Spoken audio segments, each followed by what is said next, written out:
Alaska at the Global Autonomous Systems Conference, first ever. And I'm with Dr. Kathy Cahill. For those of you that don't know her, Kathy, could you introduce yourself? I'm happy to, Don. So I'm Dr. Kathy Cahill. I'm the director of the Alaska Center for Unmanned Aircraft Systems Integration, also known as AQASI.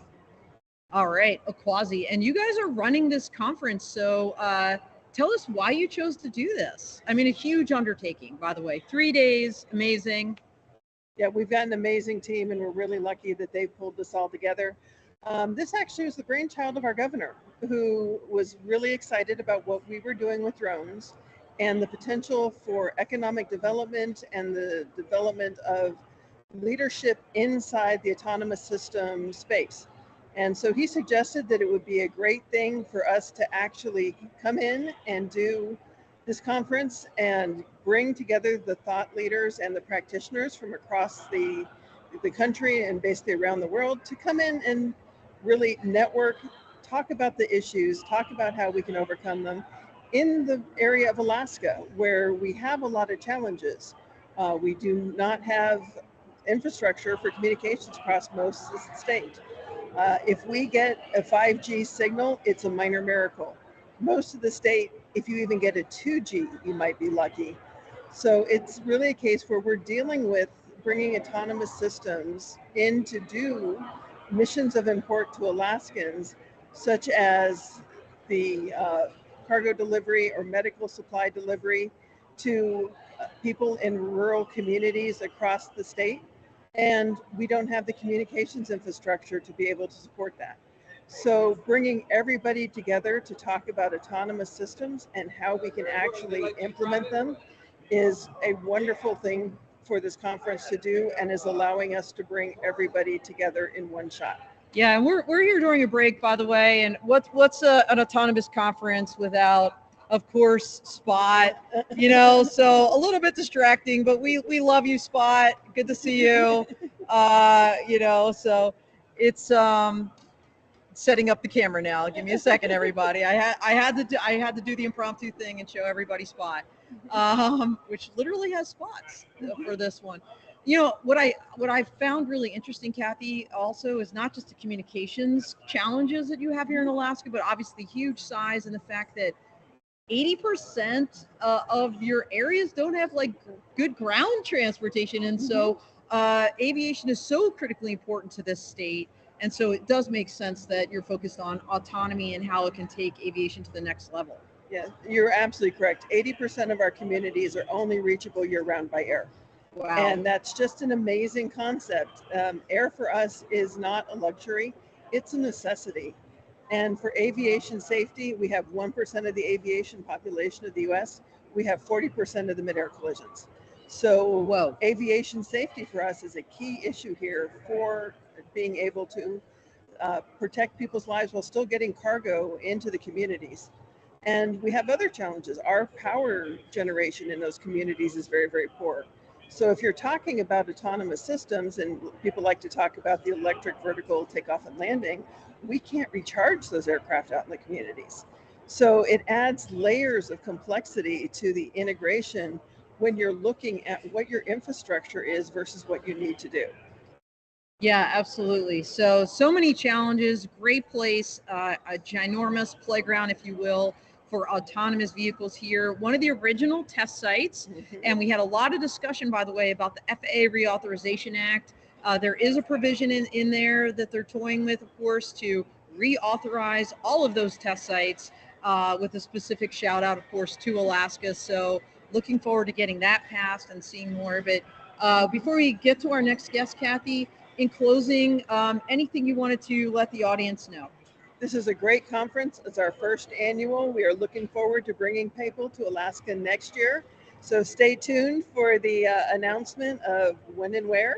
And we really look forward to continuing this conversation with all of our great attendees and everybody in the field. All right. Well, very good. Thank you Thank so you so much. It's great here, by the way, everybody. Not only is, of course, the state amazing, but the conference itself, I have to give it an A+ for food. All right. We have our next guest coming up. Commission Ryan Anderson from the Alaska Department of Transportation. So nice to Hey, meet you. Nice to meet you too. Yeah, for so sure. you guys are doing amazing things with autonomous systems. I heard about avalanche prevention and mitigation, a lot of photogrammetry, right, for landslides. So tell us a little bit more. Yeah, well, there's some really cool stuff, and just I mean, I don't know if a lot of people out there may have saw there was some pretty phenomenal footage just this past weekend. There was a big flood event down on the Mendenhall River near Juneau. Oh It yes, made yeah, that national made news. national news. And Yeah, so what people didn't see was that night, that was like a Saturday night. Well, Sunday morning, our folks, we do the bridges. We got to make sure the infrastructure is sound after those events happen.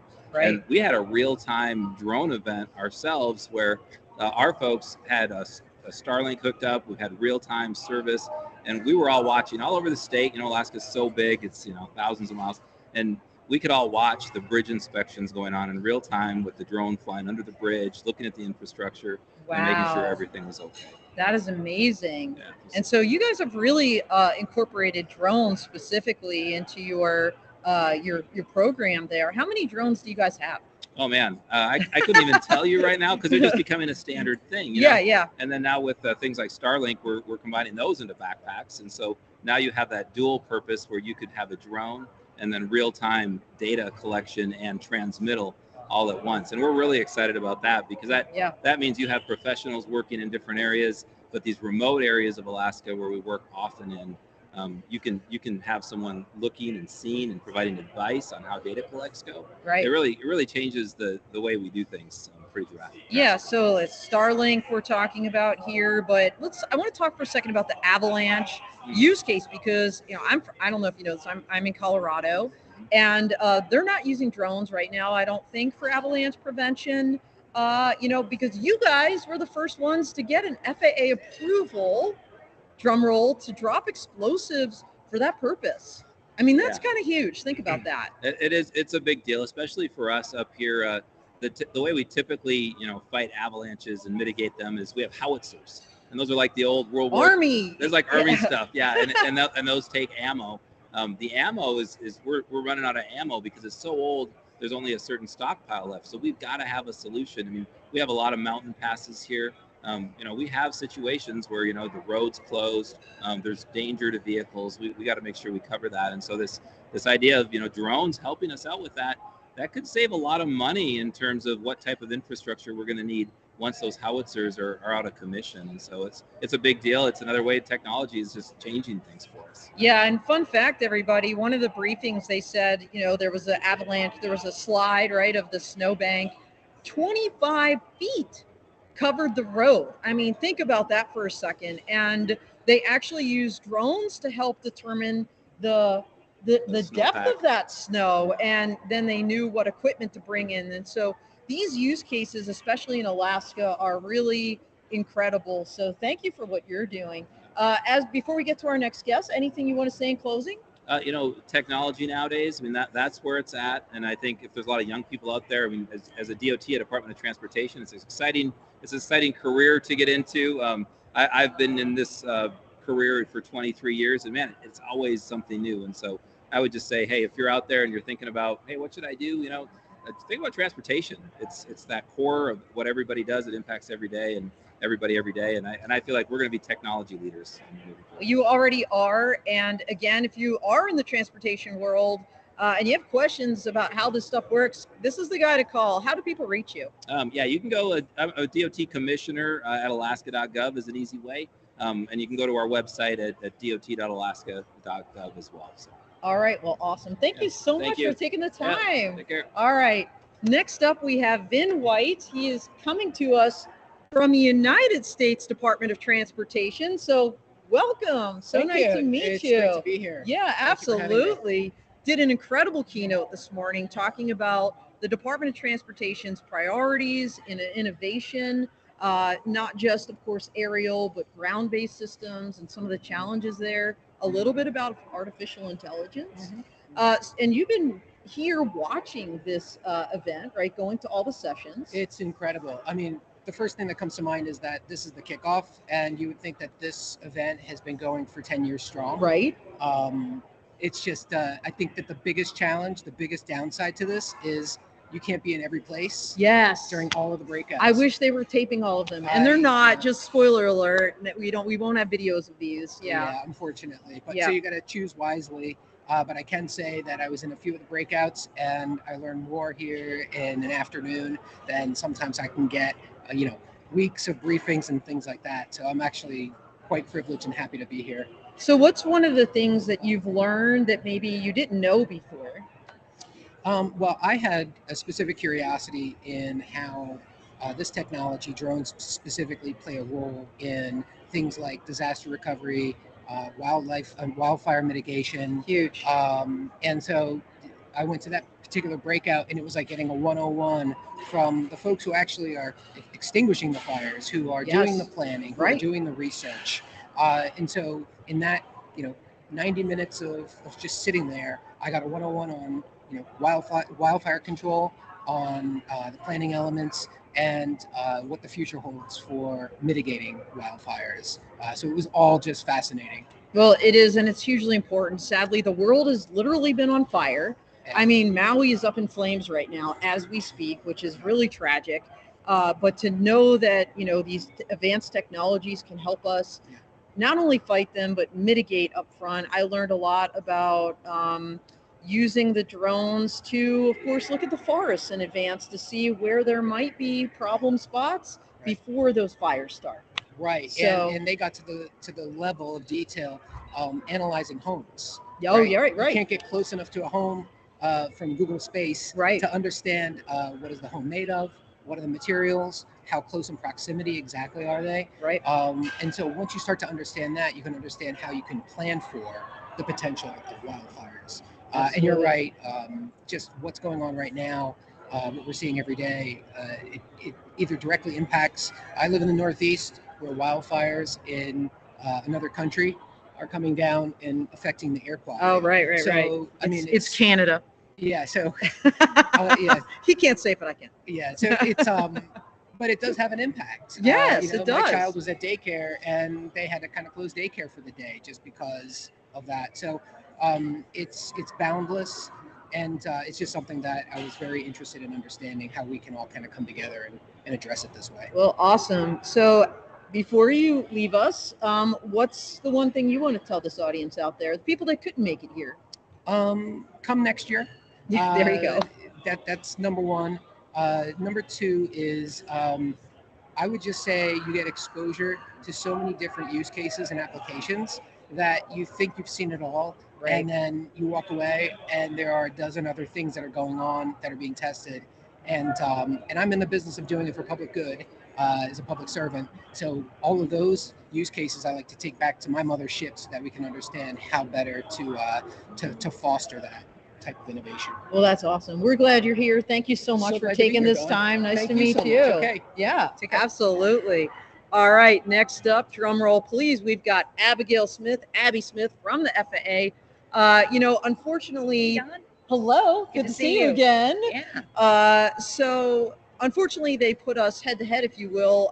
Abby was on a counter UAS panel at the exact same time I was doing a UTM panel. So I didn't get to hear your remarks. I'm really bummed about that. And because they're not taped, I will never know what they are, but that's okay. Maybe you can share a little bit about your panel and kind of what you guys talked about. Yeah, well, it was a really cool panel, Dawn. It was Dave Krause, who is with Influential Drones. Influential Drones. Yes. He was on the tip of my tongue. Yes. And then Clay Taylor with D-Drone were my panelists, and Henry from New Mexico State University was our moderator. Oh, okay.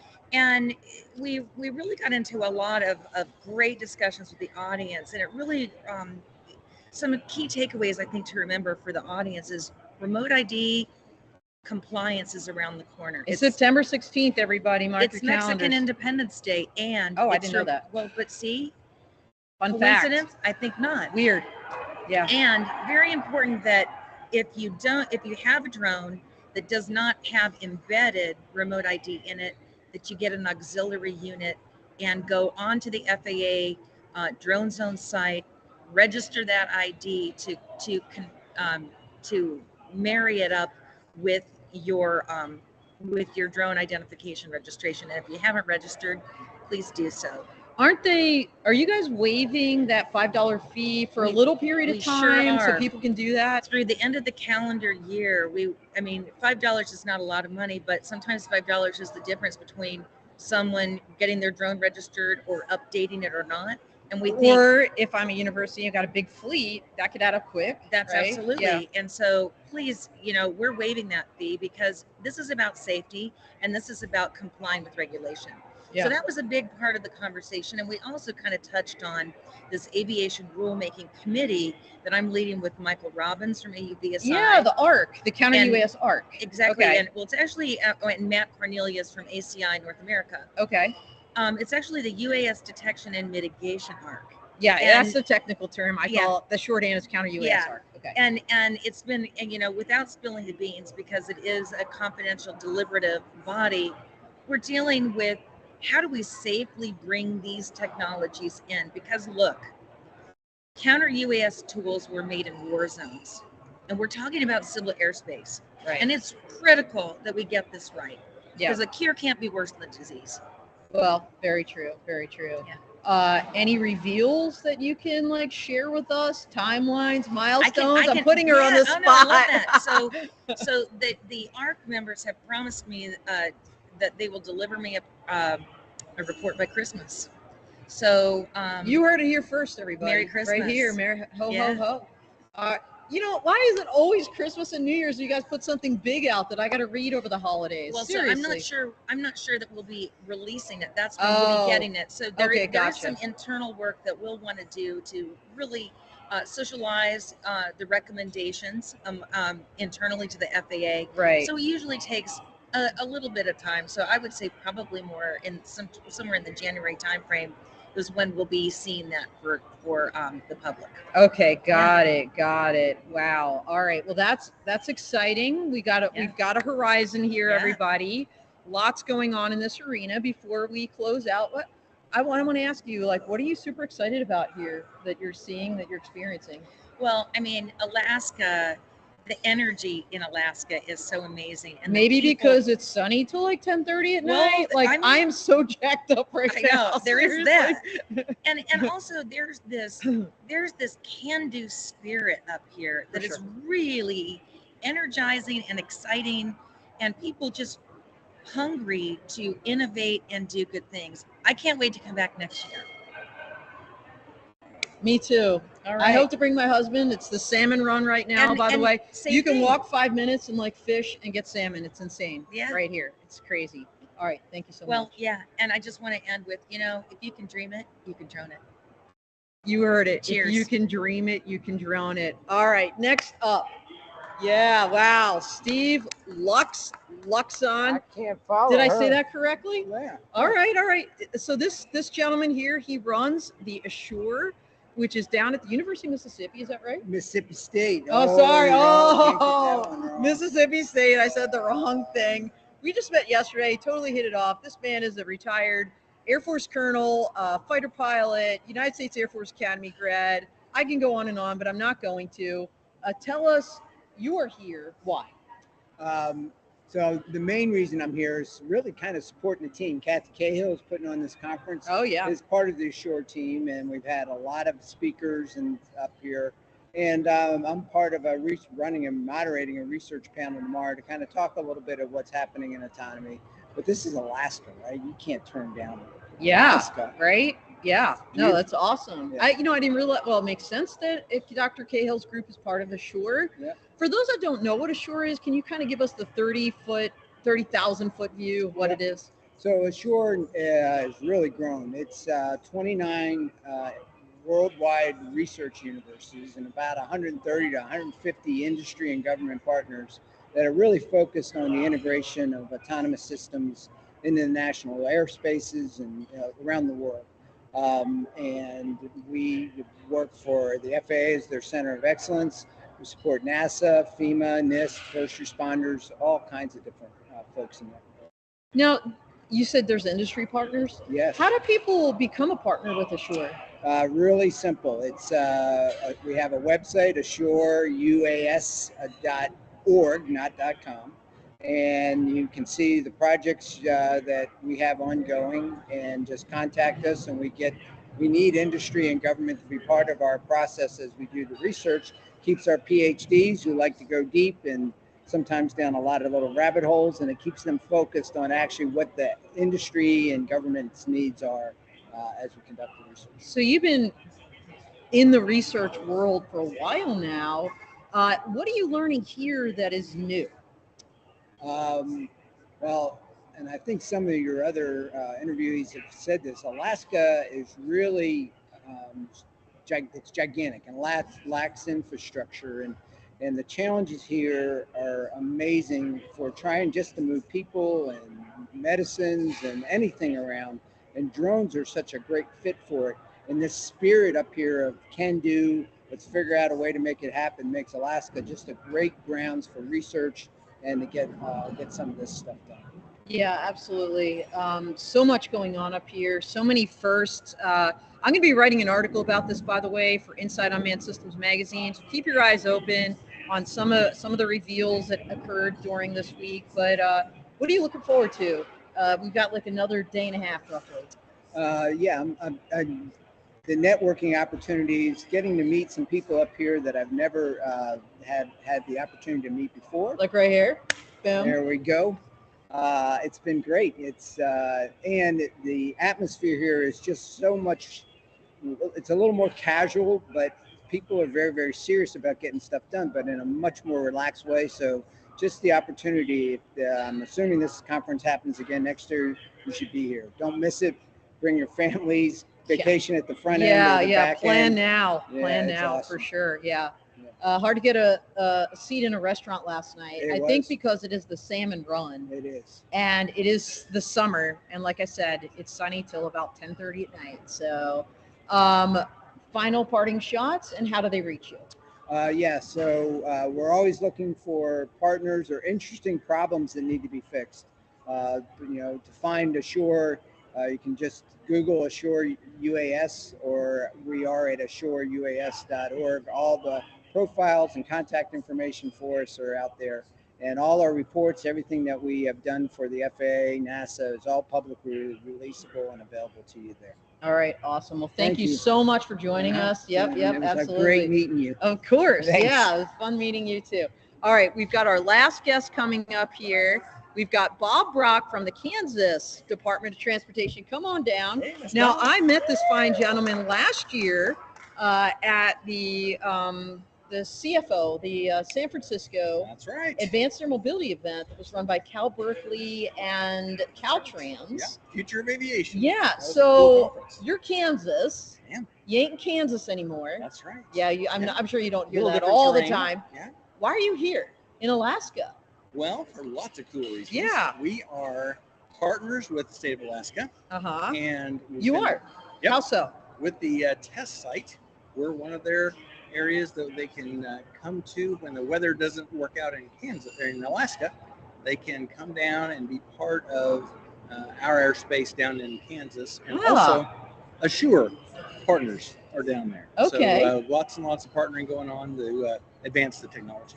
Awesome. So you come to a lot of these conferences, Bob. I've seen you at least 3 times this year so Right, far. right. So my question is, what have you learned here that's new and different? I'm not sure that we've learned new information yet so much as new relationships. I've learned new information, Yes. by the way. He just knows more than me, obviously.